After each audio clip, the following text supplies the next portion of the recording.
The global airline industry is entering another potentially dark chapter, as persistently high jet fuel prices bloat coastlines just as top-line revenues suffer from events in the Middle East, Japan and elsewhere. Scheduled international passengers and cargo traffic for February 2011 increased 6.0% and 2.3% respectively, down significantly from the revised 8.4 and 8.7 expansion recorded in January 2011. Capacity increases ahead of demand are bringing down load factor for both passengers and cargo operation, and the demand is still supported by strong economic fundamentals. Plus, supply and tougher demand condition will make it challenging for airlines to recover the added cost of fuel.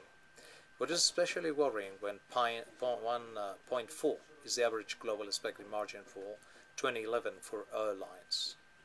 The industry fundamentals are good, as I said, but extraordinary circumstances have made the first quarter of 2011 very difficult.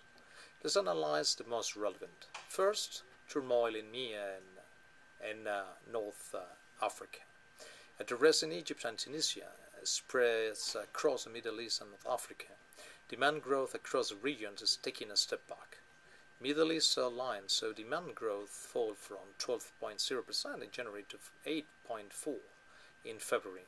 A capacity increase of 11% resulted in a load factor of 72.2%. Political unrest in Bahrain, Yemen and Syria has had impact on the richest markets in March. These three countries represent about 6% of Middle Eastern traffic and 0.3% of global capacity. Not to forget that the Dubai airport saw a reduction in its growth rate in February 2011 due to events in the region. The second circumstance we have to point out is Japan. The tragic earthquake and its aftermath in Japan have caused further dampening of demand from March. Asia Pacific Airlines reported a major slowdown to 3.0% growth, half of the 6.3% recorded for January. A capacity increase of 6.6% pushed the load factor down to 75.4%. Chinese New Year fell at the beginning of February, pushing some of the holiday traffic into late January. But the earthquake in Japan is affecting especially the USA airlines. American Airlines and Delta Airlines have rebuilt sharp declines in Asia-Pacific load factor following the 11 March 2011 earthquake, tsunami, nuclear concerns in Japan.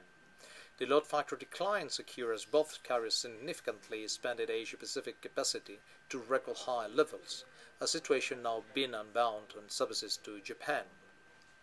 Thus, on Asia-Pacific services, American Airlines reported a 13.9% increase in traffic as capacity showed 32%. This demand capacity gap, which has seen capacity too from Asia-Pacific reach record levels, resulted in an almost 12% load factor slump on these services to 75.2%, well below GFC levels. American Airlines reported an 0.8% increase in overall traffic RPMs in March 2011, outpaced by a 2.6% capacity ISM's growth. This resulted in a load factor decline of 1.5 points to 80.2%. International traffic increased by 5.2% year-on-year on a 7.1% capacity increase. Domestic traffic decreased 1.7% year-on-year on a 0.1% capacity reduction.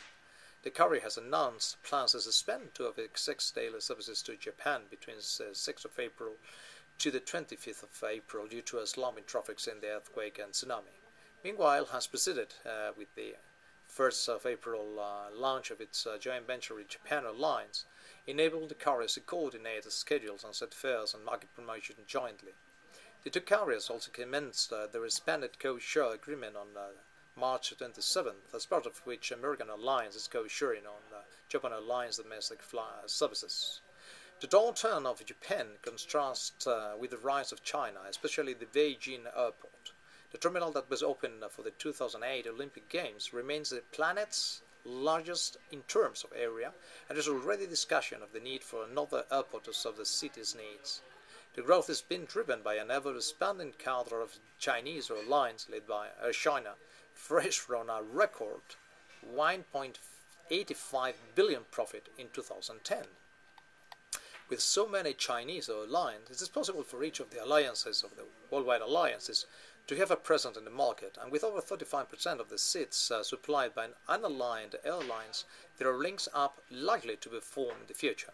The Star Alliance dominance is due to the presence of China, the oldest and largest of Chinese international airlines, but others are expanding and the future market may be tilted in favor of China's older flag carriers. One thing is for certain, given the influence of the government on aviation policy, expansion will not be random.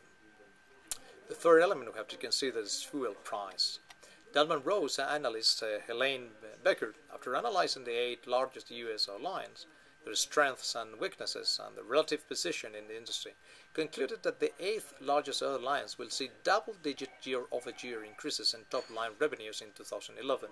But, he added, based on an average crude oil price of $100 a barrel, and all other costs remaining similar to 2010, the 8th airlines will have to accumulate 10% additional revenues to break even for the year. In his projection, however, he assumes a 15% increase in operating revenues for 2011 over 2010. AirlinesFinancials.com multiple projection for the 2011 increase in fuel expense over what it was in 2010. Calculations are based on the year-over-year percentage increase in jet fuel price per gallon.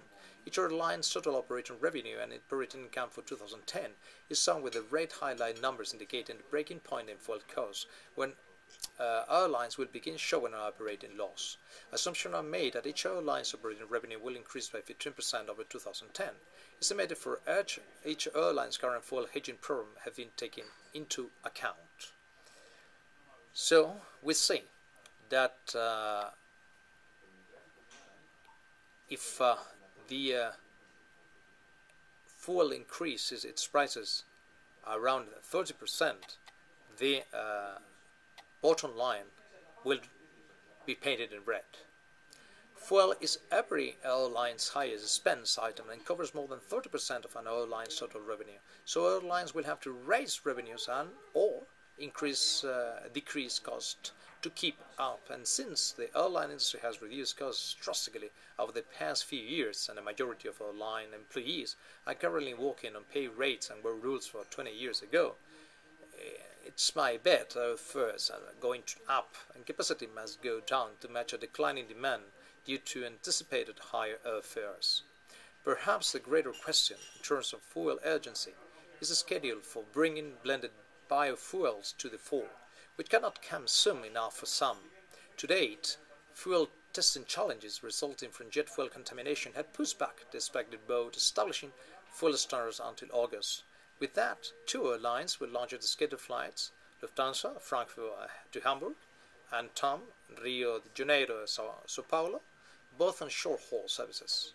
While there is no question the industry has achieved a lot in a few years, getting alternative fuels into aircraft in the face of political and natural disasters shocks driving fuel prices up, remains frustratingly slow. Indeed, it will be well into the next decade before biofuels take a significant role in fueling the industry. Current goals for commercial aviation call for replacing 6% of demand with biofuels by 2020. The trick is for biofuels to reach cost parity with conventional fuel, which is easier said than done for now.